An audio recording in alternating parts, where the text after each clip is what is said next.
Hello बच्चों, let's see the question.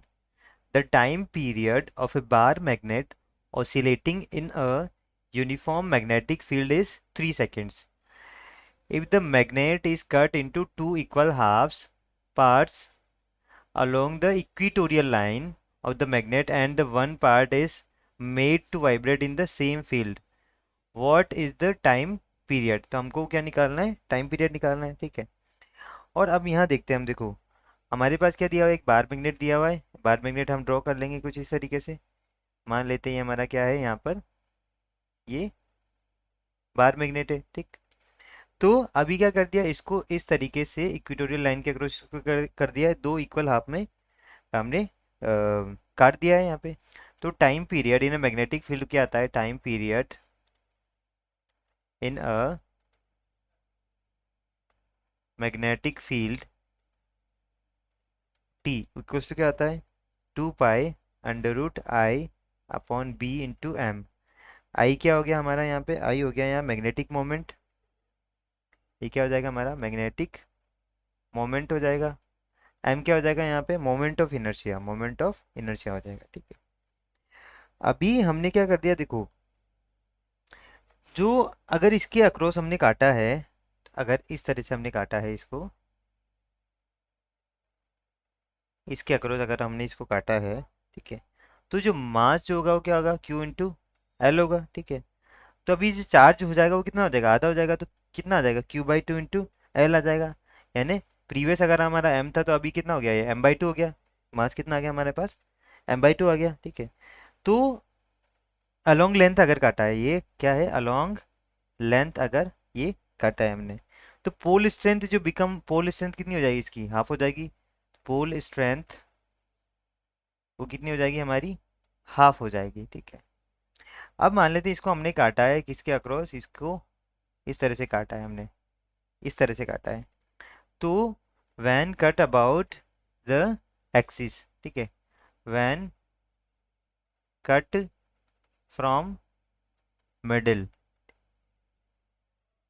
ठीक. Along width अगर इसे मिडिल से काटता है हमें तो क्या हो जाएगा?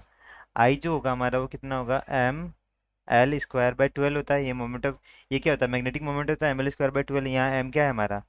यहाँ एम हमारा क्या है? मास है. एम हमारा क्या है यहाँ पे? मास है. तो आई डैश कितना हो जाएगा? ठीक है, वो हो जाएगा एम एल स्क्वायर अपॉन 12 हो जाएगा.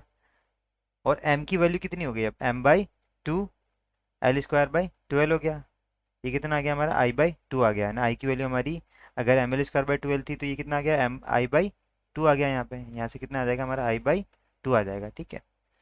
तो अभी मान लो जो हमको जो टी वन है, ये हमारा टी वन है, टाइम पीरियड वन. ठीक है. और ये हमारा क्या है? Time period two. ठीक है. तो time period two upon time period one, यहाँ से जो टाइम पीरियड निकल के आएगा और क्या आएगा? वो टी टू आएगा. ठीक है. तो टी टू की यहाँ से टी वन कितना आ जाएगा हमारा? टी वन आएगा यही वैल्यू. और टी टू की वैल्यू कितनी निकल के आएगी? यहाँ से टी टू की वैल्यू निकल के आएगी, टी टू हमारा यहाँ से आ जाएगा 2 pi under root I dash upon B M dash आ जाएगा. ठीक. तो एम डैश की वैल्यू कितनी है हमारे पास? एम बाई टू है. अब टी वन की वैल्यू हमको ये पता है यहाँ पे. तो अभी यहाँ से देखते हैं हम. T two by T one, इसकी वैल्यू क्या आ जाएगी? 2 pi under root I dash upon B M dash upon 2 pi under root I upon B M आ गया. 2 पाई से 2 पाई कैंसिल हो गया हमारा.